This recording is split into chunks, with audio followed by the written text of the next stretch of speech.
Sa showbiz saksi, dinagsa ang concert ng Latina superstar na si Jennifer Lopez sa Mall of Asia Arena ngayong gabi. Kabilang sa mga nanood sa concert ang ilang local celebrity.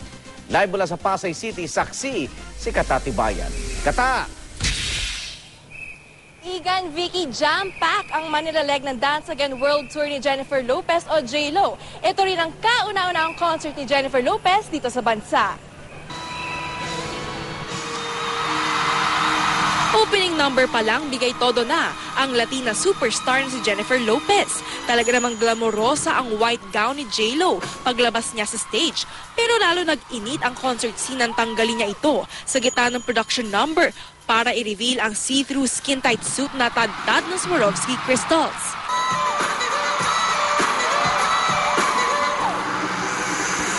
Hindi na magkamayaw ang fans nang kantahin ni J-Lo ang song and dance hit na Love Don't Cost a Thing.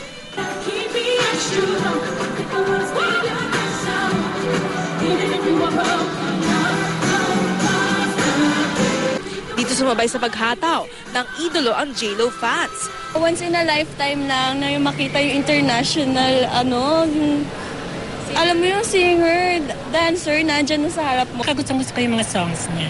Magaling siya sumayaw, magaling kumanta, sang ka pa. Bukod sa kanila, hindi rin pinalampas ng local celebrities ang concert.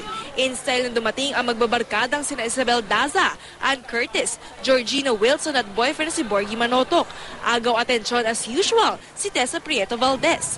Dumating din ang Magdalena star na si Bella Padilla. Nariyan din si Richard Gomez kasama anak na si Juliana. Isa sa mga early bird naman ng event ang Kapuso host na si Joey De Leon. Igan, Vicky, bukas tutulak naman sa Hong Kong si Jennifer Lopez kasama ang kanyang crew para sa next Asian stop ng kanyang world tour. At live mula dito sa Pasay, ako si Kata Tibayan ng inyong naging saksi.